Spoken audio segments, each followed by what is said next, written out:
With Caitlin Clark injured, the WNBA will be reliant on their other stars to carry the league.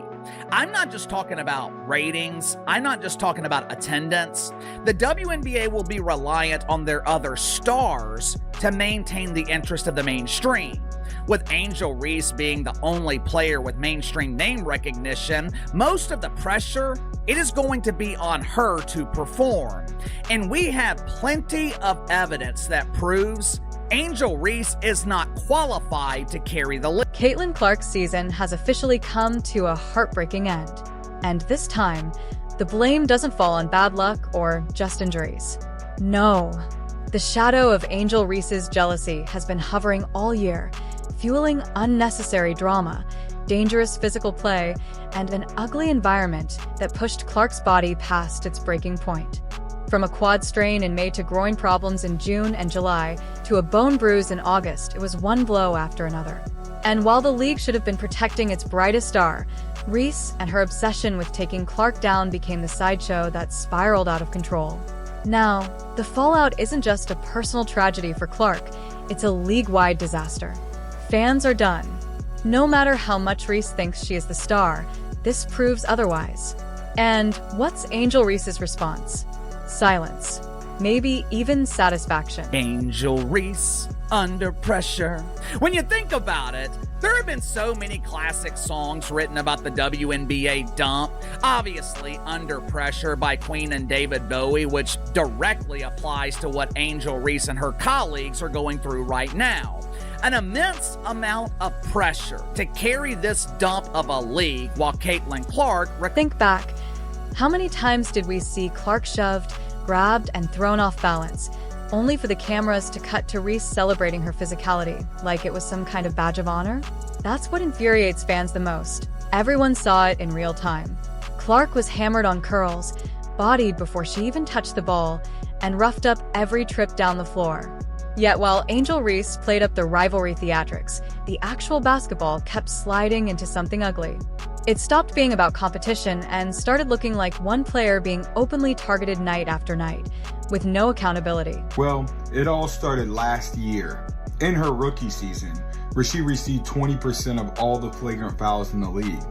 And most of them came from Angel Reese in the Chicago Sky. And these weren't basketball plays. They were not only fouling her, but they were getting up, laughing about it, laughing about Caitlin Clark getting assaulted. Any other work environment, people go to jail for what's going on. And here's the painful irony.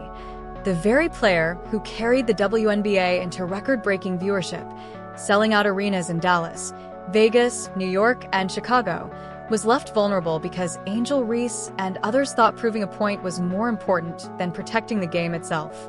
Networks were paying millions for Caitlin Clark broadcasts. Fans were buying tickets months in advance.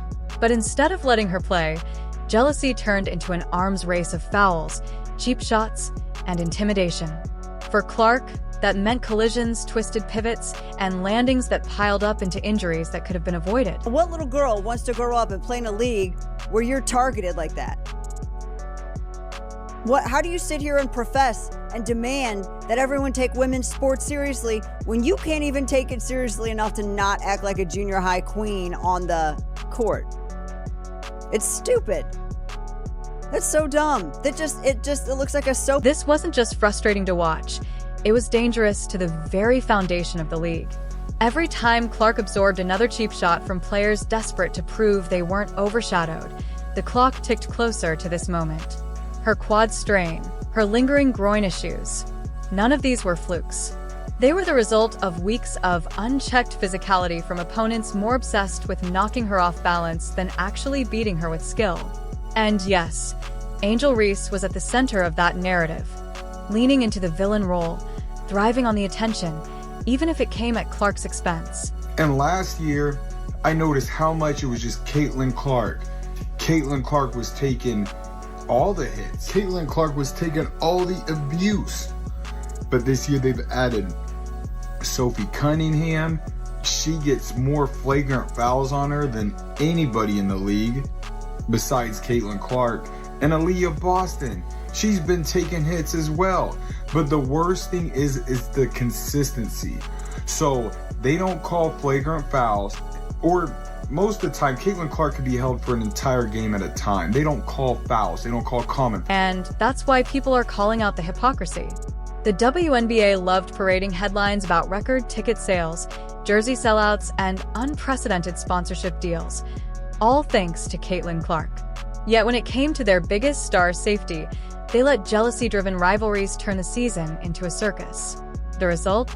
The very player they built their marketing around has been sidelined for the rest of the year, leaving arenas half empty and TV networks scrambling to Spend all this time trying to get respect for your league, and then you do bitch stuff. The only B's out there I see are the B's that are being dramatic about Caitlin Clark.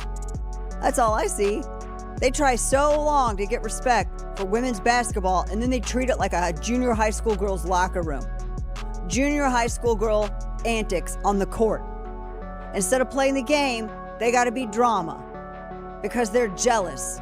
Instead of letting their skills speak for themselves, they gotta be drama because they're jealous. So, what happens when your golden goose is forced out of the game because rivals like Reese couldn't control their obsession? What happens when you build an empire around a single star but let jealousy dictate how she was treated on the court?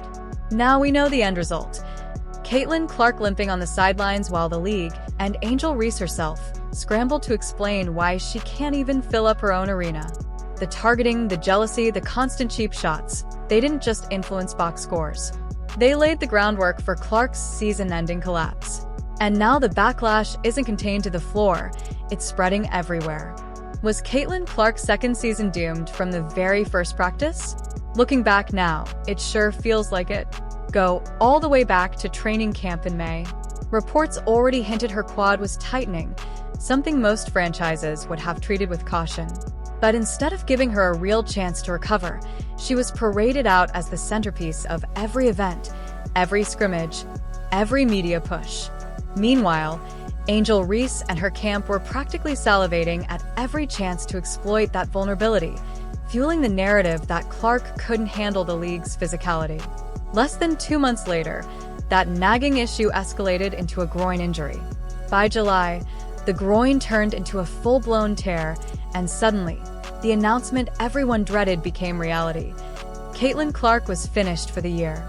The story of how we got here isn't about one unlucky twist. It's about a season-long pattern that never gave her body, or her reputation, a fair chance. I mean, it's a gut punch that basically encompasses an entire season of them. The Fever have lost so many players to injury, but obviously none bigger than Clark. And there was such a wait for this second season after her magnificent rookie season. And then, the anticipation of her possibly coming back, only for that not to happen, takes a lot of air out of the room, obviously takes a lot of energy out of the fans, and is a devastating blow for not just the Fever and the WNBA. The frustrating part? Clark never actually had a sustained stretch where she was fully healthy.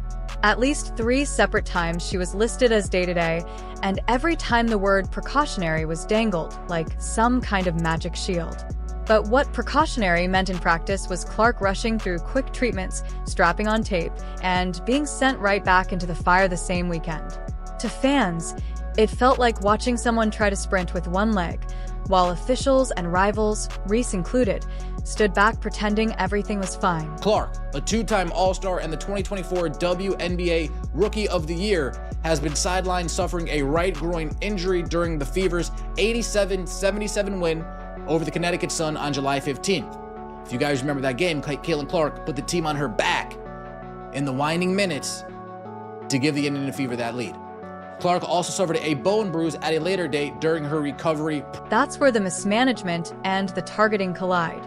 Anyone who follows sports knows, if you don't let injuries heal, they compound. And the truth is, Clark didn't just have to battle through back-to-backs and cross-country travel. She had to endure a spotlight of physical punishment from jealous opponents. Coaches saw it. Her burst wasn't there. Her drives lacked their usual pop. Her cuts came up short. And yet, she kept logging heavy minutes. The medical staff's responsibility should have been to protect her, even if she insisted on playing.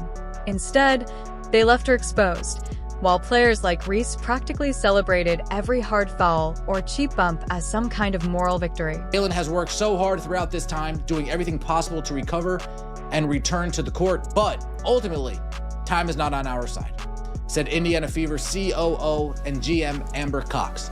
While we wait, while we will continue working with Kaitlyn and provide her with every resource we have available, there is not enough time left in our season for her to safely return, and her long-term health and well-being remains our top priority.